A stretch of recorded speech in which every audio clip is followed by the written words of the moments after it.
करतील। हे अमरसिंह बापू जे आहेत त्यांच्याबद्दल गंभीर असे आरोप केलेले होते आपण। आता अमरसिंह बापू तुमच्या बरोबर आहे ते, आता त्यांना क्लीन चिट दिले का आपण? चला, पुलाखालनं बरंच पाणी गेलेलं आहे आणि त्यामुळे आता निवडणुकीच्या नंतर या सगळ्या विषयावरती बोलू। बापूसाहेब आणि आम्ही आता बापूसाहेबांच्या नेतृत्वातच आम्ही निवडणूक लढवतोय, त्यामुळं अत्यंत एकजिनसीपणा एकत्रितपणा आमच्या या भारतीय जनता पार्टीच्या कामामध्ये आहे आणि तो तुम्हाला कृतीतून दिसेल। आटपाडीच्या नगरपंचायतचा विजय हा तर त्याचंच एक उदाहरण आहे। जर बापूसाहेब आम्ही मनाने एकत्र झालो नसतो तर तो विजय झाला नसता। जिल्हा परिषदमध्ये सुद्धा हाच निकाल येईल। निवडणुकीनंतर त्यांचे प्रकरण वर येतील। हा, निवडणुकीनंतर प्रकरण वर येतील कुठले नाही, असं काय नाही, तो विषय वेगळा आहे।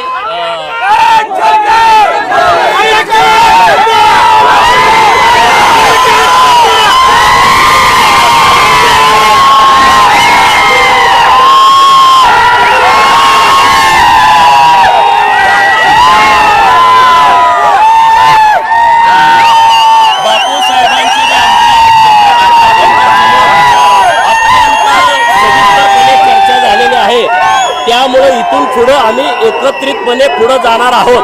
कोणी चिंता करण्याची आवश्यकता नाही।